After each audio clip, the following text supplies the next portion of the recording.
Good evening, and welcome to our Eagle ceremony.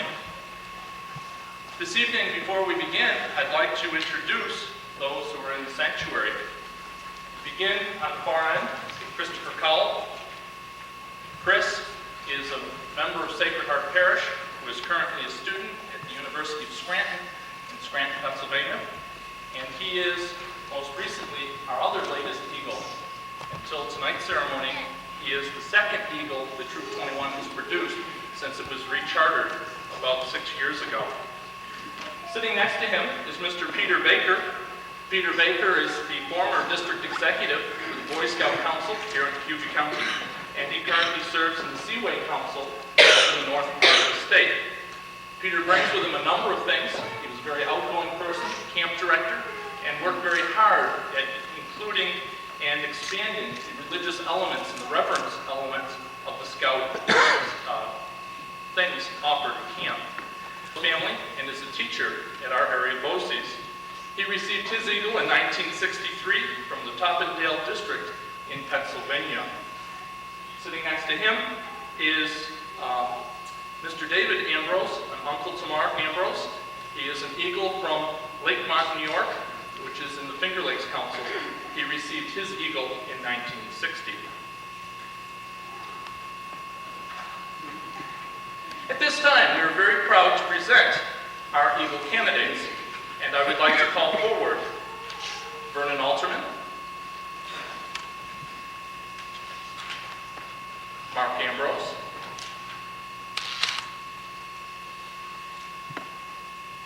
Kevin Coleman, Kevin Klink, and David Knaul.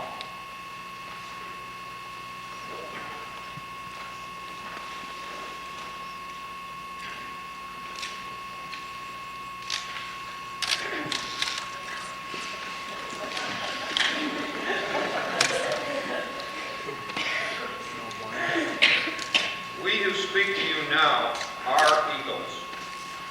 We have earned the Eagle badge. Now, back to the time when you first became Scouts.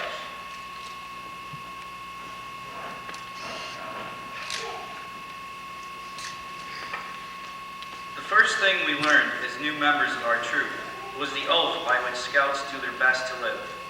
Although we easily learned to repeat the words, we soon found that to live by the meaning presented us with a real challenge.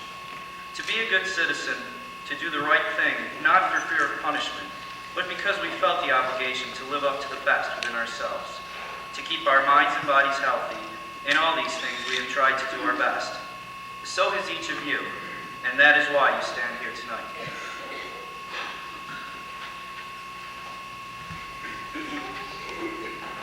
On my honor, I will do my best. John Knaul will now light the candle, representing Tenderfoot.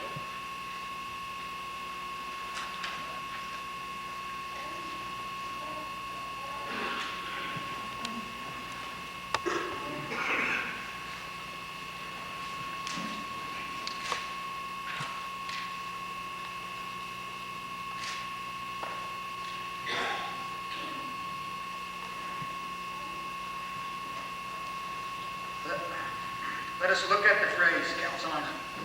When a Scout stands before his fellow Scouts and pledges, "On my honor, I will do my best," he should not take the words lightly. That phrase should help him focus upon his personal integrity so that his earnest desire to do his best is strengthened and reinforced.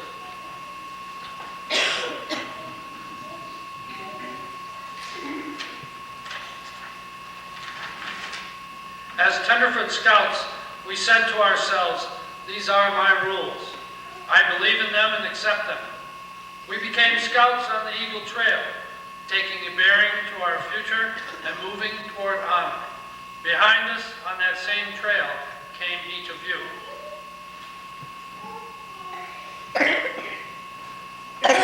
To do my duty to God and country.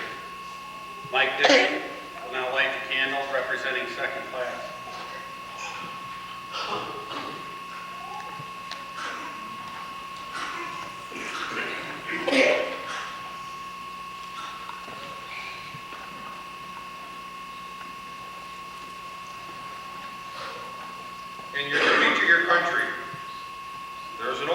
Chinese saying that each generation builds a road for the next. The road has been well built for you. It is incumbent upon you to build your road even better for the next generation. We hope you will never be called upon to die for your country, but you will be expected, and America has every right to expect that you live for it.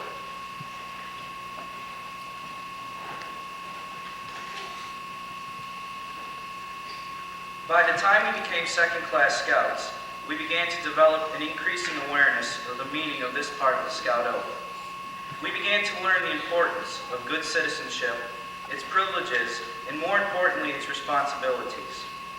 The time we spent hiking and camping with the troop made us more appreciative of the beautiful world God created for us. We began to see that doing our best to live as God and our country expected us to live not only made each of us a better person, but helped our fellow scouts. As this awareness grew in each of us, it developed in each of you.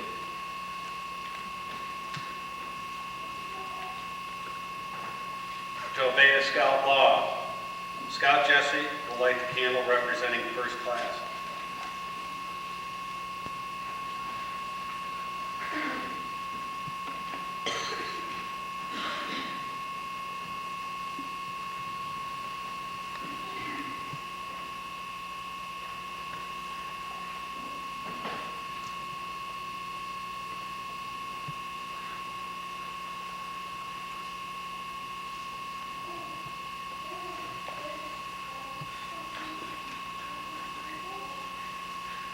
Many times since you first became scouts, you have repeated the 12 points of the Scout Law. When you were inducted as the newest members of the troop, you found these points impressive. Later, as you advanced in scouting, you probably repeated them at various ceremonies without always giving thought to the implications behind the words. Now, as you relive with us your progress in scouting and in personal maturity, we would like you to hear them again.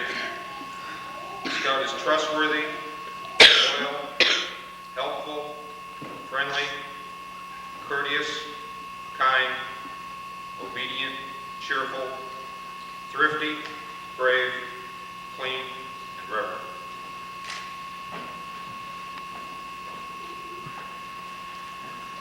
As first-class scouts, we tried to demonstrate the points of the Scout Law by the way we live. We gained some understanding of these 12 goals of personal conduct, and we found that as we moved farther up the Eagle Trail, living up to these goals became increasingly demanding and rewarding. Just as we were challenged, so were you.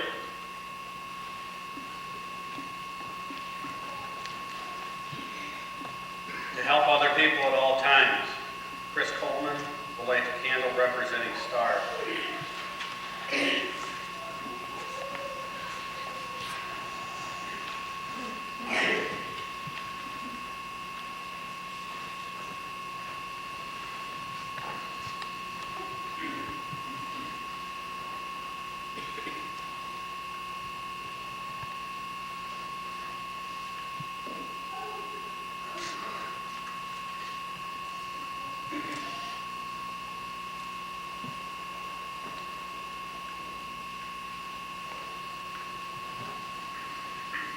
This should remind you of the Scout slogan, do a good turn daily.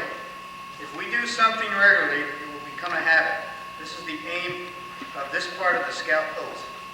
Doing personal turns and community service is an important part of scouting. Giving assistance to your family, friends, and fellow scouts without thought of reward is a giant step toward maturity.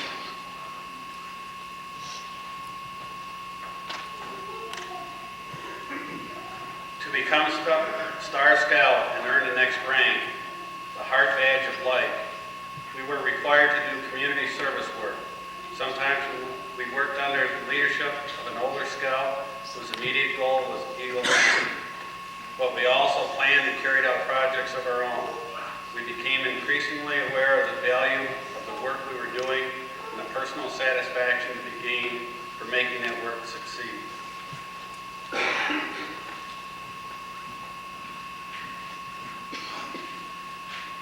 As we served our community and assisted fellow scouts, we also discovered something else: the importance of the example we were setting to those who watched us. Such responsibilities in their turn because of our attitude and actions. As we did our best to set the example, so has each of you. Joe Chernesky will light the candle representing Life Scout.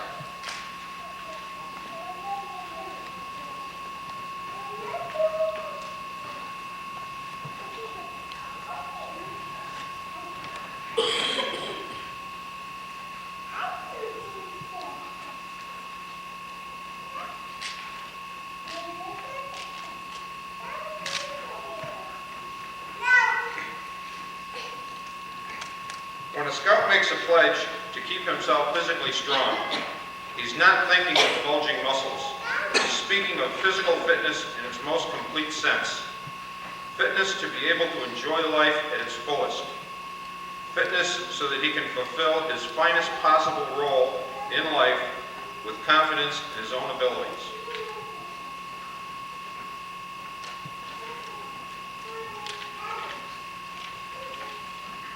The phrase, keep myself mentally awake, sets a goal of mental health and vitality, initiative, and keenness of mind, an expanding concept that grows as a boy matures. The mentally awake person finds many pathways to growth. He thinks the people who stimulate him are curious, alert, and creative. He uses all his available resources to help him understand the world in which he lives and to which he hopes to contribute his share.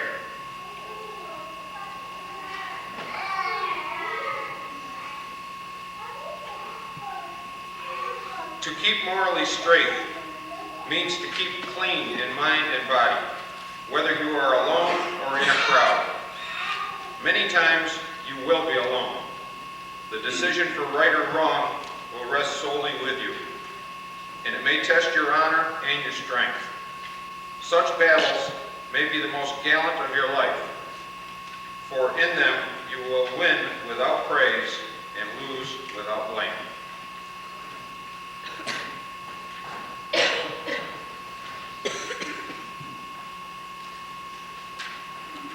In many ways, we found this part of the Scout Oath to be the most challenging of all. As Life Scouts, in the leadership roles to which we are appointed or elected, we found that more was expected of us than ever before. It was now assumed that as troop leaders, we would accept responsibilities and see them through, and that we would set an example of physical, mental, and moral fitness for our fellow Scouts. We did our best to meet the challenge, and so has each of you.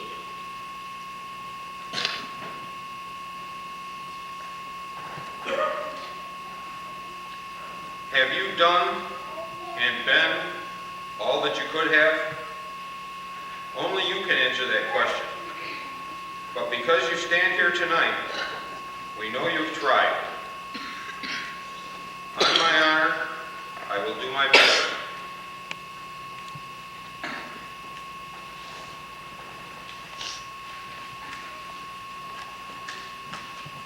You have nearly completed your journey, and there is one final thought we'd like to share with you.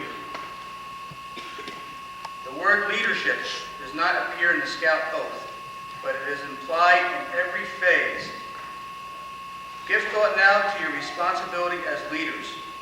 A leader is a person who is going somewhere, but not alone. He takes others with him as he goes. Where would you lead those who follow you? We challenge you to take pride in what you have learned so that through your leadership, as you move with purpose toward your goals, the principles of the Scout Oath become a living thing for those who follow.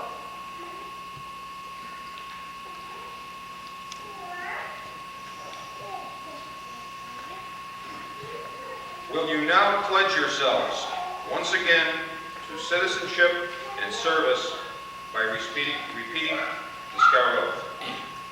Scout sign. On my honor, I will do my best to do my duty to guide my country, to obey the Scout law, to help other people at all times, meet my myself physically strong, mentally awake, and morally straight.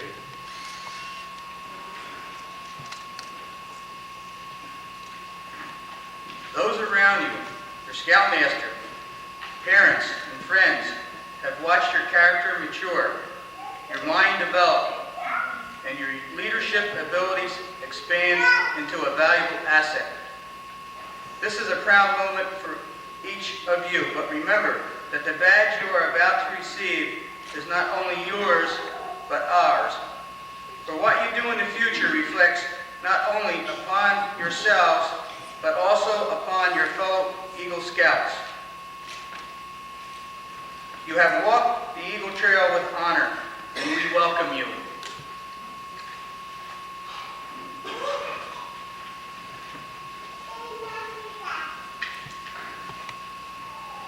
Vern Alterman, Mark Ambrose, Kevin Coleman, Kevin Klink, and David Knaul. I challenge you to enter this Eagle Brotherhood, holding ever before you, without reservation, the ideals of honor and service by the repetition of the Scout promise. Before your fellow members, you will become Eagle Scouts.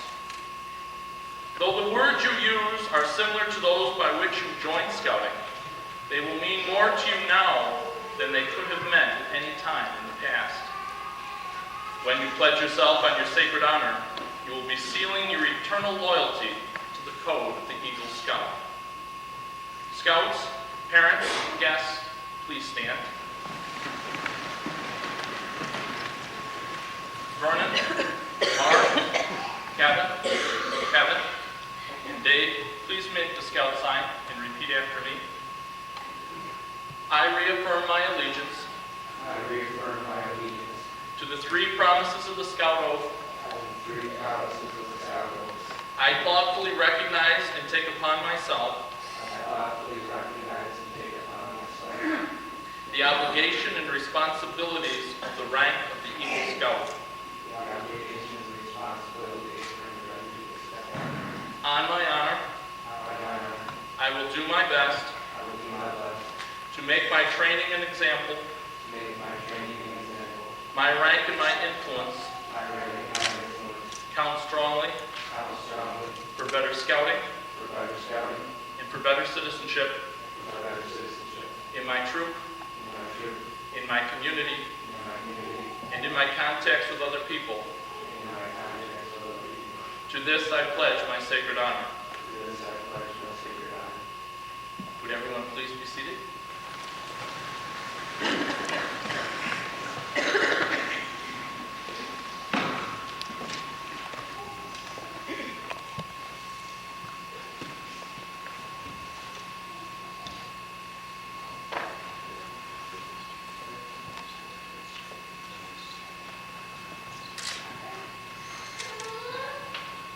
On behalf of the National Court of Honor of the Boy Scouts of America, it is my privilege and pleasure to pronounce that you are now an Eagle Scout.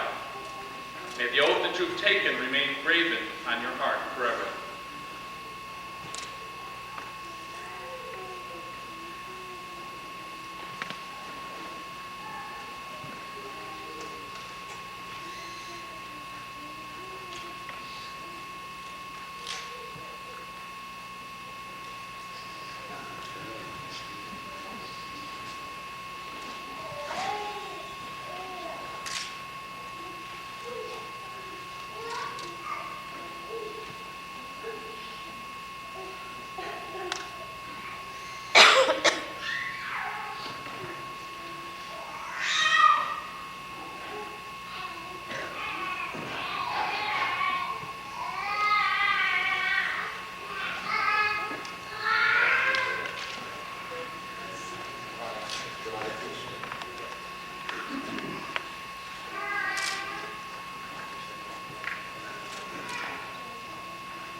Scouts of America, it is my privilege and pleasure to pronounce that you are now an Eagle Scout.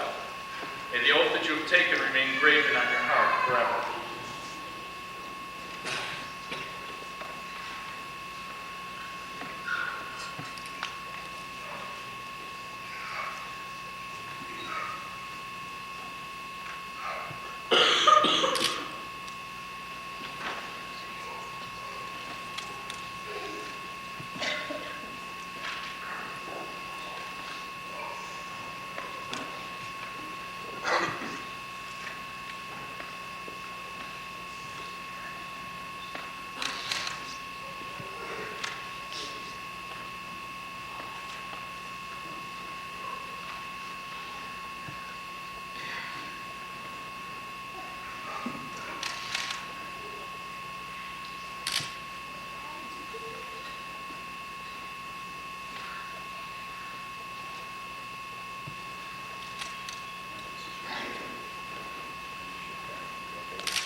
Coleman.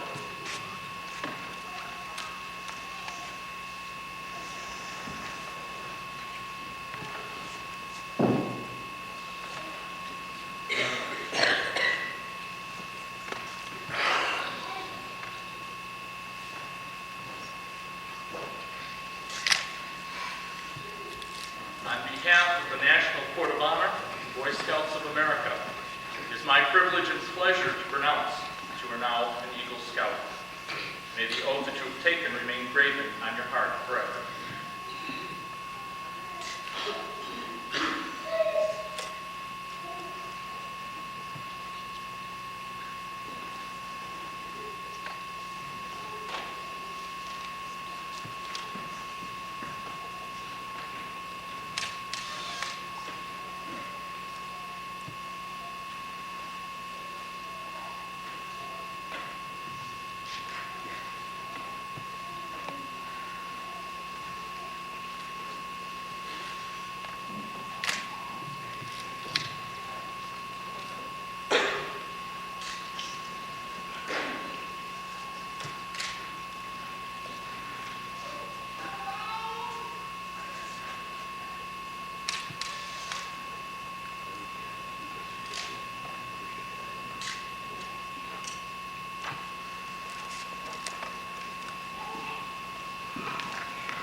Captain Klink.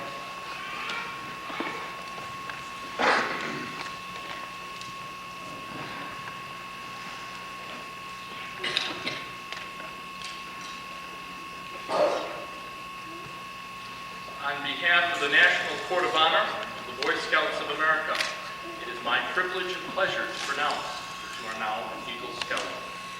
May the oath that you have taken remain graven on your heart forever.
On behalf of the National Court of Honor of the Boy Scouts of America, it is my privilege and pleasure to pronounce that you are now an Eagle Scout.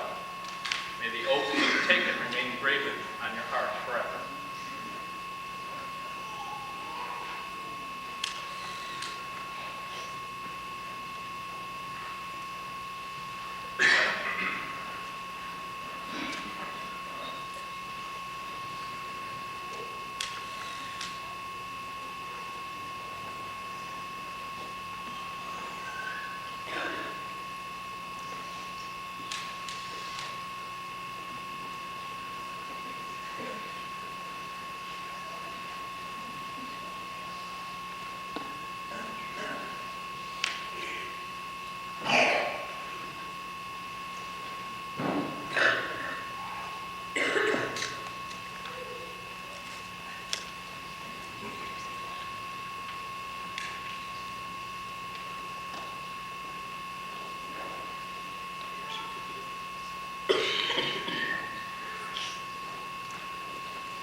Congressman Frank Horton sends his regrets that he could not be with us this evening, but he felt that it was a very important occasion and a significant occasion for each of the boys for all that they have accomplished and also for our community.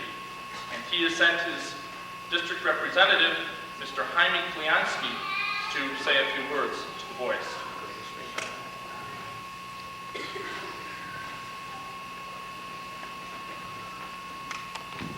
Represent Congressman Frank Horton, but I'm especially proud to be here on such an auspicious occasion. Can you imagine 5 Eagle Scouts inducted the same night? The congressman says he's never heard of it. I'll have to report back to him in the morning, I'll tell you that. And I have 5 letters to the Eagle Scouts. They're all identical, but I will read one. So if I say this is to Vern Alterman, it's also to Mark Ambrose, Kevin Coleman, David Knaul, and Kevin Klink. There's something that goes with being an Eagle Scout. I want you to know this. Sometimes it means a difference whether you can get into a service academy. When they see the Eagle Scout on someone's petition to gain admittance to one of these, Air Force Academy, the Annapolis, the Great West Point, the Eagle Scout written on someone's paper means so much. I just want you to know that. In fact, 3-4 years ago, I remember 2 people had exactly the same marks, the same SATs, the same everything. But the Eagle Scout on one person's petition got him into West Point. And he will be graduating this coming year. So this is to all of them, but it says, Dear Vernon, it's from the House of Representatives, Frank Horton, 29th District, New York. Dear Vernon, I am honored to have this opportunity to extend my best wishes to you on the occasion of your Eagle Court of Honor. I have great admiration for the Scouting program and unlimited respect for those who have the dedication, leadership, and unwavering determination required to proceed through the ranks of the Scouting program and finally achieve the coveted Eagle Badge. Becoming an Eagle Scout is one of the most important events which will take place in your life. It inducts you into a circle of membership that includes a great majority of the outstanding Americans who lead and guide our country's business, society, and government. It is a great honor, and I realize it represents a great amount of work, time, and devotion. I am certain you and your family are proud of this achievement. It is a genuine pleasure to add my congratulations to the many you will be receiving today and in the days ahead. With warmest personal regards, sincerely, Frank Horton, Member of Congress. And I have one here. Vince, how would you suggest I call them up one at a time? Sure. Okay. Vern Alterman. Don't go away, just stand. Mark Ambrose.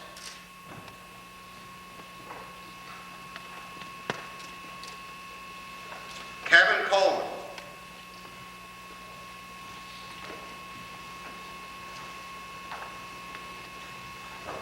David Knaul.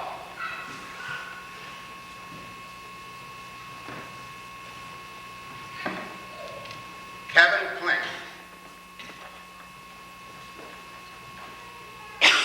I have one more honor here. I have 5 flags here, and each one has a certificate. This is to certify that this flag presented with this certificate was flown over the Capitol of the United States, especially for presentation to Vern Alterman, Eagle Scout, Troop 21, Owasco, New York. Vern, that's yours. And this is to certify that this flag presented with this certificate was flown over the Capitol of the United States, especially for presentation to Mark Ambrose, Eagle Scout 21, Wasco, New York. And this is to certify that this flag presented with this certificate was flown over the Capitol of the United States, especially for presentation to Kevin Coleman, Eagle Scout 21, Wasco, New York. And this is to certify that this flag presented with this certificate was flown over the Capitol of the United States, especially for presentation to Dick Knaul, Eagle Scout, Troop 21, Wasco, New York. I want you to know the letters, one was red, but the flags, they were all red. This is to certify that this flag presented with this certificate was flown over the Capitol of the United States, especially for presentation to Kevin Klink, Eagle Scout, Troop 21, Wasco, New York. And I'm so proud of the flag, may it proudly wave forever and ever. Kevin, wherever.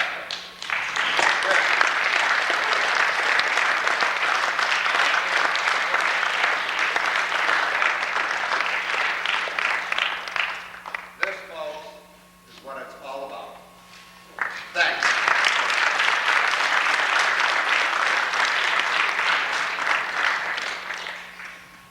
Certificates there. Thank you, folks. And again, the congressman, I left the congressman tonight in Walworth, New York. He's having office hours, and he'll be there till 1:30 in the morning, so he couldn't make it. You can even have those. Thank you, folks. It's been a pleasure.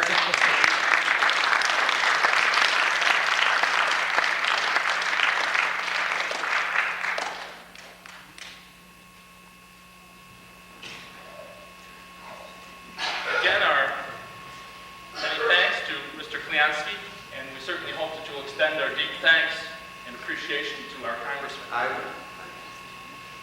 We also extended an invitation and received a note of regret that Governor Mario Cuomo was not available to come to dinner tonight. However, he did send some notes of certificate congratulating each of the boys for their work well done. The certificates read, from the State of New York, Executive Chamber, Albany, New York.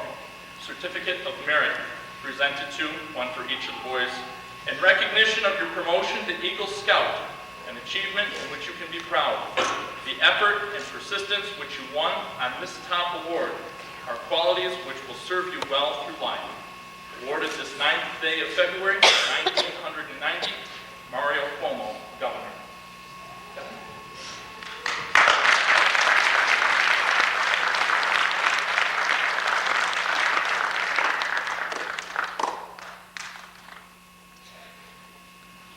Again, thank you. Invite him up to say a few words. I'd like to tell just a brief personal story.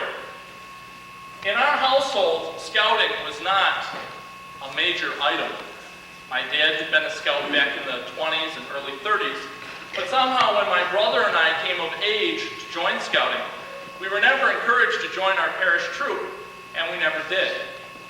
However, as long as I can remember, this book, and 4 other ones that look very much like it, were always floating around the house. It is the handbook that was released in 1959. The original copy that I remember before some others kind of got added, and I don't really know where the other copies came from, was originally my brother's, and it would appear and be kept in his top right-hand drawer. It was the drawer where all sorts of special things were kept. If it was kind of, and all of us had one of those drawers, mine was in my dresser, but that was where if anything was real special, it kind of got tucked away. This book was kind of his special property. As a child, and I'm talking probably kindergarten, first grade, maybe even as late as second, I can remember as a kid sneaking in, opening this drawer, and peeking in his scout handbook. As a kid who really couldn't read and understand what was going on, the pictures on first aid really didn't teach me anything about cravats or bandages, but it gave me a real sense to avoid anything that was dangerous. Oh, look at those seams. It's awful. And the midsection provided a real sense of enjoyment. I can remember, and I want to say that this was probably in kindergarten, opening to the pictures which had scenes and what animals would live in those scenes. Opening to the desert scene, and these are the snakes and bugs and birds that you'd find in a desert or a swamp or a wetland type of thing.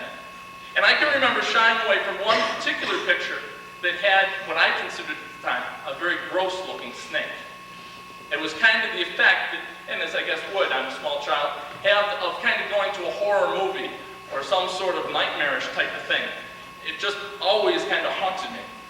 And I can remember as a young man one day finally approaching that picture, staring it down and recognizing that that snake would never bother me because it was only paper. And besides, Syracuse, New York isn't in a desert. And by George, the thing wouldn't get me. And I looked at the snake and I conquered it until that evening when I went to go to bed and closed my eyes. In the same time frame, my brother, if I were to describe his use of the book, it was one of savoring. At the strangest times and at the strangest places, my brother would pull this book out and read it. Nighttime, we're supposed to be in bed, lights out, getting ready for sleep, and underneath his blankets, a flashlight was burning as he was reading this book. He'd come home from school sometimes, nothing to do, change out of his school uniform, jump out, kind of flop on the bed, and read the book.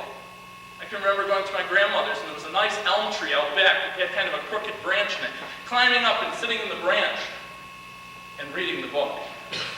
I present that because this book, even though my brother, like myself, was never a scout as a kid, began a love affair between my brother and the outdoors. The reason I point that out is our next speaker is the author of this book and all of the recent scout handbooks, including the one these boys were trained under. It is with great pleasure that I present to you tonight a man whose authorship has covered over 14 million copies of the Boy Scout Handbook out of the some 33 million that have been put in print. And it's with great pleasure, naturalist, author that has charmed many kids, and certainly worldwide scouter, Bill Hilcourt.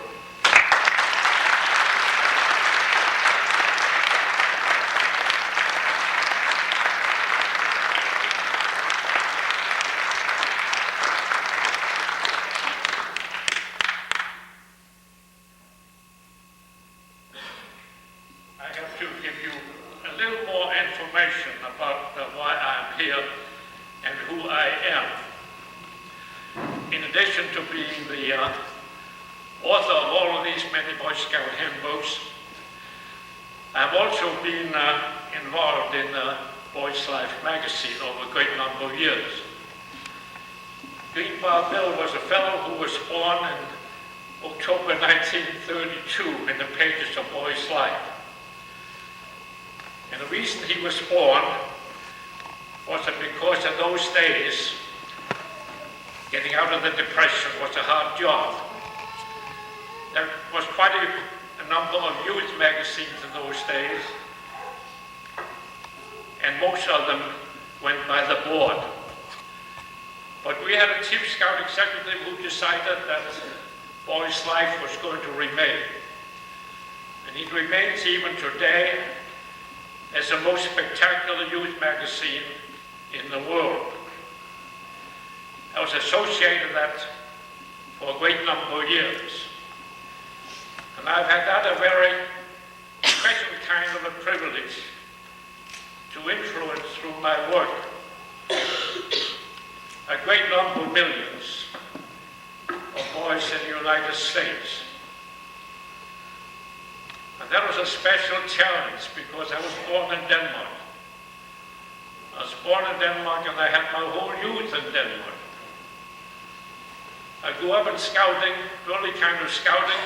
I started my scouting career in January 1911.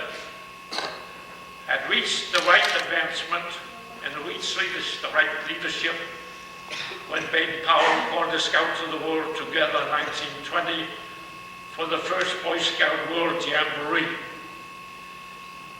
Some of you will have been at jamborees, and I think that all of you know the significance of these tremendous gatherings. On a national basis, maybe with 30,000, and on a world basis with maybe 50,000. On that special occasion, I picked up a disease. It's called jamporitis. Jamporitis is an incurable disease. There's nothing you can do about it. But you can get a bit of a relief from time to time. And getting it into my blood, I decided to make the most of it. result has been that I have been at all of our 12 national jamborees, and I've been at 14 of the 16 world jamborees, and I expect to go to Korea 2 years from now, and I hope to meet some of you who are here on that occasion. In my working boy's life, I had a chance to challenge boys and show them many different ways of becoming a scout and moving up through all of the ranks to become an eagle. All of the eagles we have here tonight have used this for their guidebook, and so have all of these others for so many years. And then I start wondering what effect this is going to have on their future. And I have gathered a few things together, and out of that came a special kind of a letter. A special kind of a letter. And on the basis of that letter and some of my work in Eagle Scouting, I get a chance to go all over the country to take part in special events. The year 1990 is the year of the eagle. For the first time, we are trying to make a complete census of all of the eagles we've had to find out how many of them are still alive going back to the early days. I was at a gathering in a historical place, Frederick, Maryland. Just 2 weeks ago, we had an eagle reunion of the Eagle Scouts of that particular district. There were 91 there. There was a father who had been an Eagle Scout who brought his 2 Eagle Scout sons. There was one scoutmaster who brought 7 Eagle Scouts from his troop over a number of years.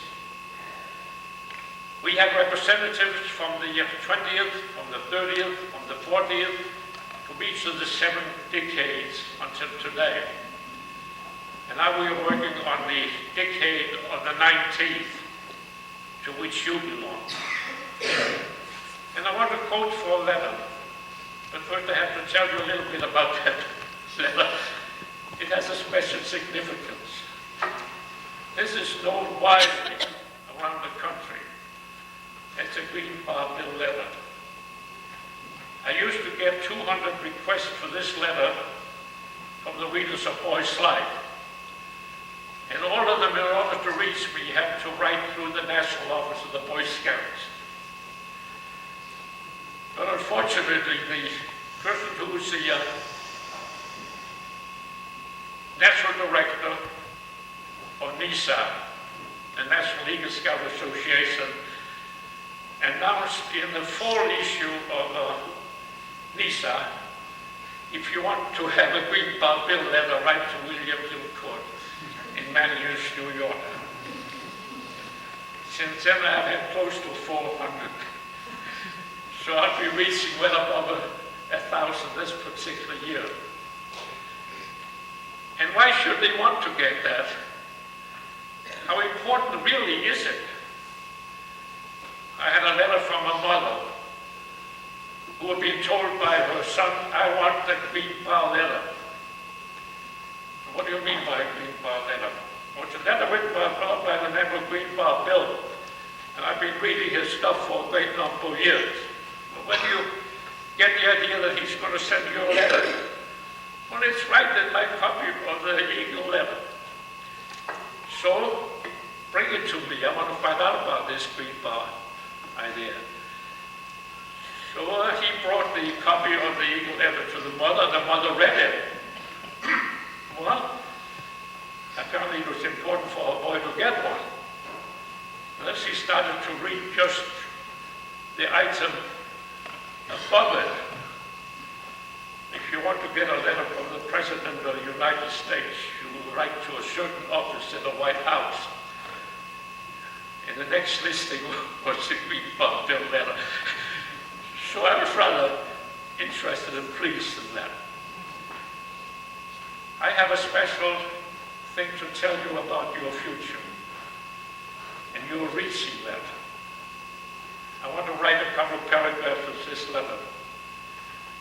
As an Eagle Scout, you are a marked man. You've been judged worthy of the highest rank in the Boy Scouts of America.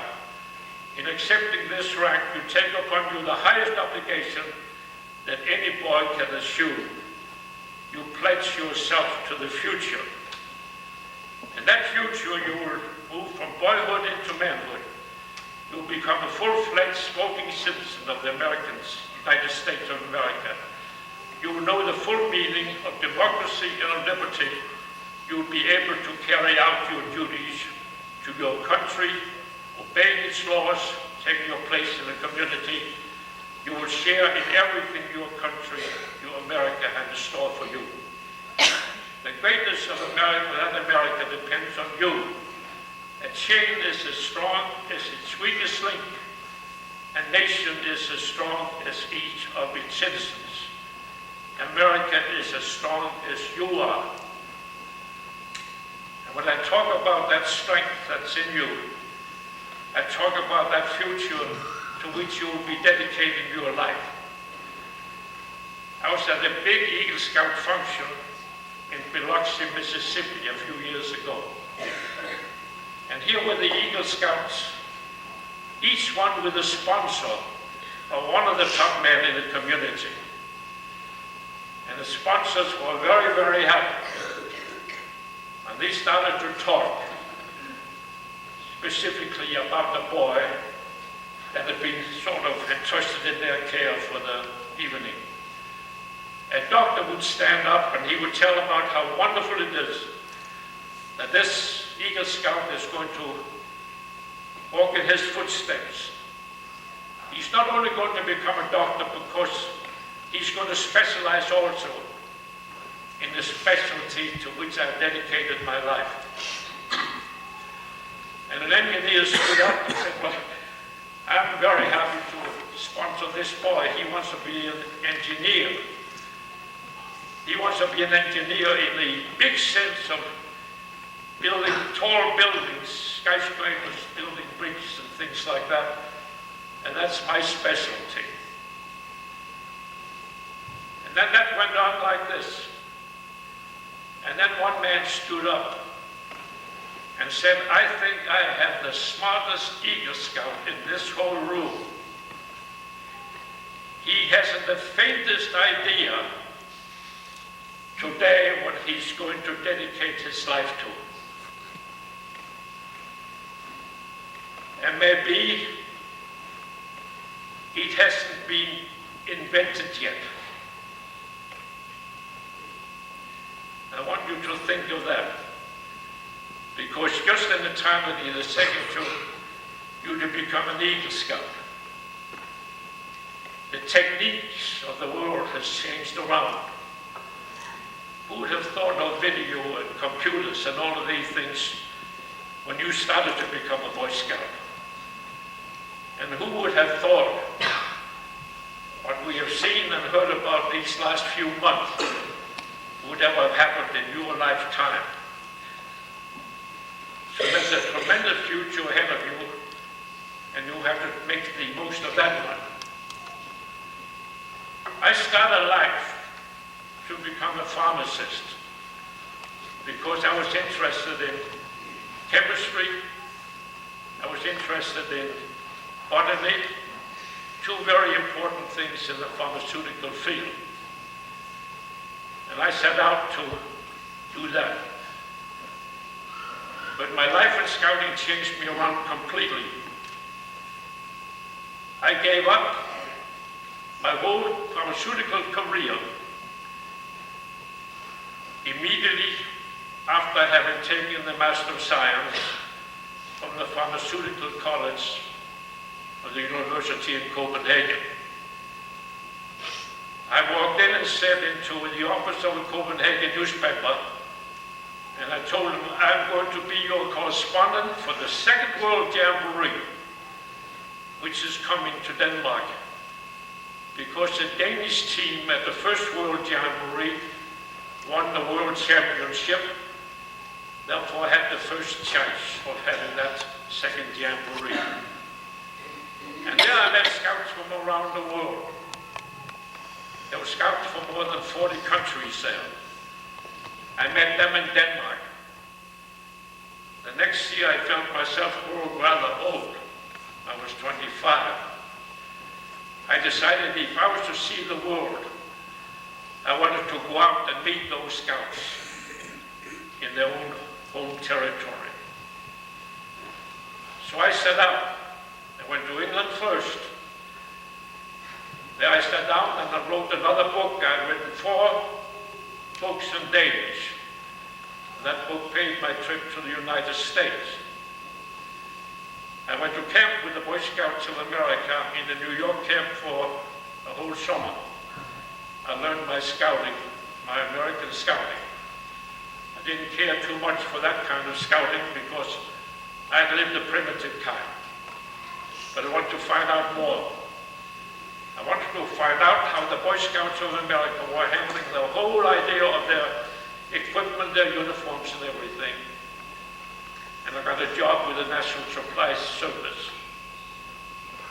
And there we received in shipment a great number of Boy Scouts, or not Boy Scout, Navy signal flags for World War I. They came in shipments of 300 pounds weight, long boxes. One of those happened to hit me from behind. It broke my leg, both bones, some of the bones in my foot. I was unconscious. When one day I came into the national office to pick up my mail because that was my only address. And when I was waiting for an elevator, and you have to wait just as long for an elevator in those days as you do today, that door opened and a man came up. He was the first Chief Scout of the Boy Scouts of America, James E. West. We got to talk about our experiences. I told him about what had happened to me while I've been in the United States. He showed interest. He showed interest, and the elevator came and we went down and we parted. But I sat down and I wrote a document of 18 pages, single-spaced, of what I thought of the Boy Scouts of America. He was an astonishing person.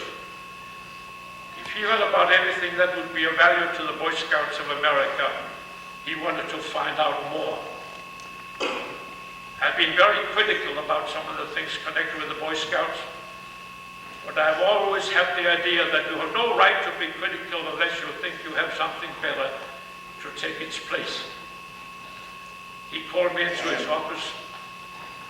He said, I'm interested in what you say about the fact that the Boy Scouts of America are not using the patrol method, one of the most important features of Boy Scouting. You suggest that the Boy Scouts of America should have a handbook for patrol leaders. What should it contain? I went back to my room, I wrote an outline for patrol leaders handbook, and I sent it to James E. West. And I was back in his office soon afterwards. He said, would you be interested in writing it? I said, of course. Of course I would be interested in it, but my language is Danish. And you want me to write it in a foreign language. And he said, well, don't bother about that. Go ahead and write it.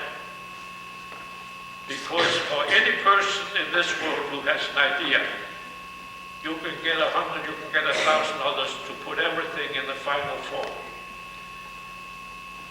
So I wrote it and discovered that it was exactly in the language of a 13-year-old American boy. And that's how I got in with the Boy Scouts of America. And that's where I've been for 65 years of my life. And that's the story. And I've given you the challenge. And now I would like you 5 Eagle Scouts to come up, because you've given yourself already the Eagle Challenge the official one. But there's a special place to the future that follows to that, and I would like you to join me in reciting the letter.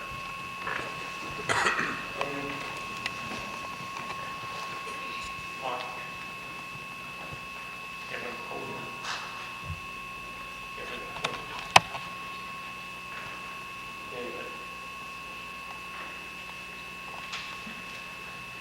I told you about the future of America. And I told you now that you will reach the point where you become a full-fledged American citizen. You'll reach the point where, as a man, you are able to step forward unflinchingly to take your place with your country's finest. And you will be able to say something that I would like to recite to you. And I would ask you to repeat after me. Read it to yourself, the last few lines. And if you agree to accept that pledge, let us go ahead.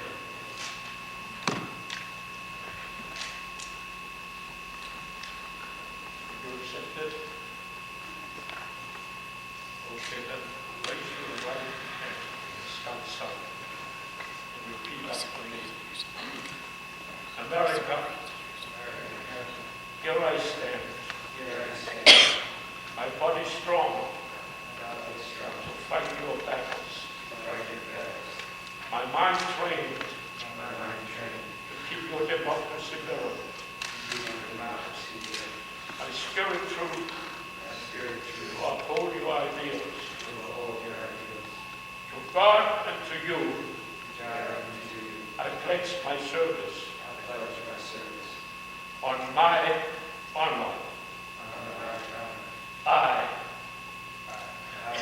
will do my best. Congratulations.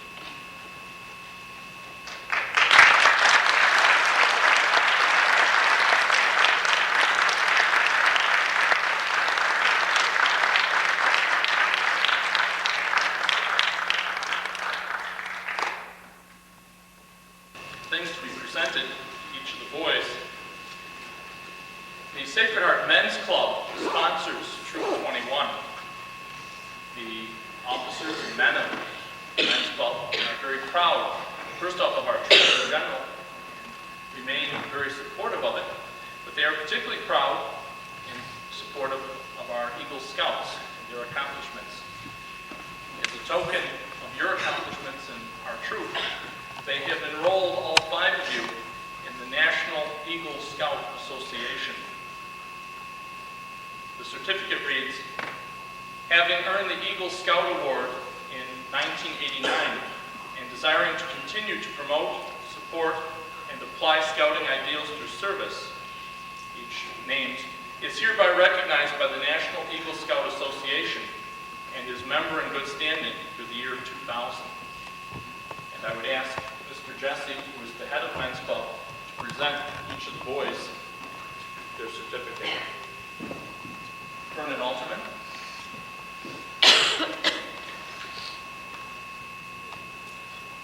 Mark Ambrose. Kevin Coleman. Kevin Klink. And David Knaul.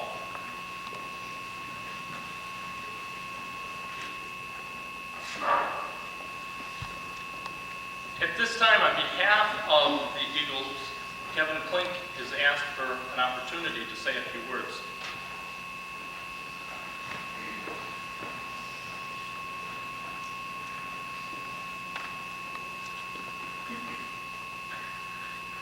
On behalf of all the Eagle Scouts, I want to express our thanks to Mr. Knaul, Vince, our parents and friends who've been so helpful to us as we worked our way along the Eagle Trail. With God's help, we will continue to live up to all that is expected of us. Thank you very much for being with us tonight.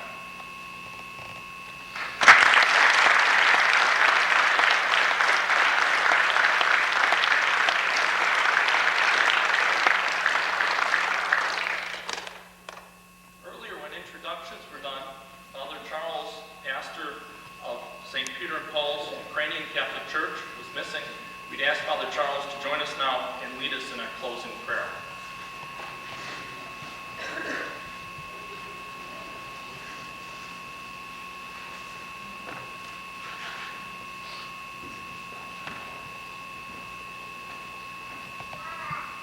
Before I do speak the words of the prayer, I'd like to make some congratulations. First and foremost, to Sacred Heart Parish, its pastor, Father Brendan, and the Men's Club for sponsoring so worthy an organization as the Boy Scout Troop.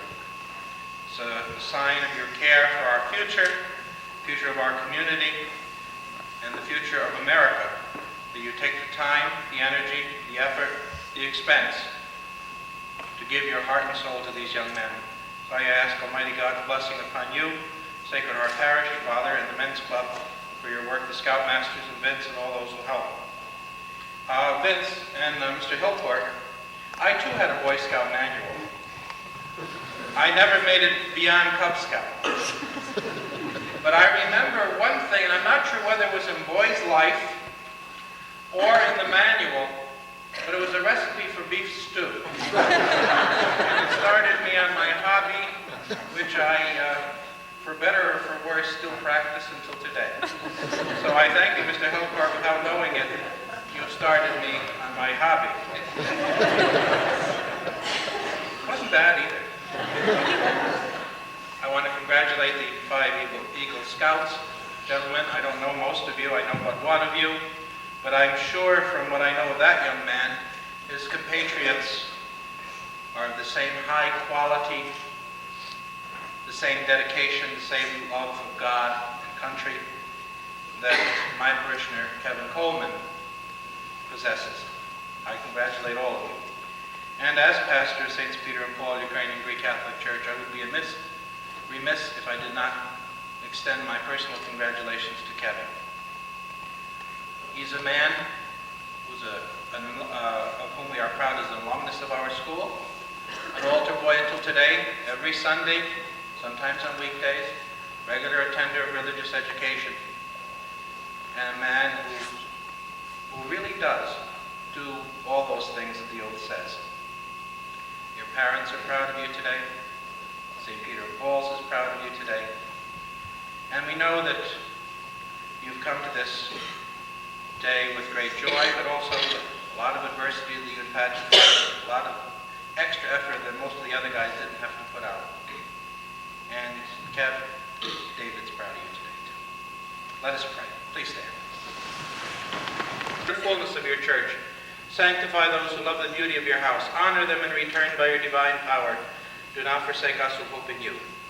Grant peace to your world, to your church, to your priests, to our civil authorities, and to all your people. For every good and perfect gift is from above, coming down from you, the Father of lights. And we render glory, thanksgiving, and adoration to you, Father, Son, and Holy Spirit, now and ever and forever. Amen. O Lord, save your people and bless your inheritance. Grant victory to our public authorities over their enemies and protect our nation by your cross. The blessing of the Lord be upon you through his grace and loving kindness at all times, now and ever and forever. Amen. God bless you. Thank you. Officially closed, but don't go away. We have all sorts of refreshments and an opportunity to congratulate each of our 5 boys. And again, let's take this moment to extend our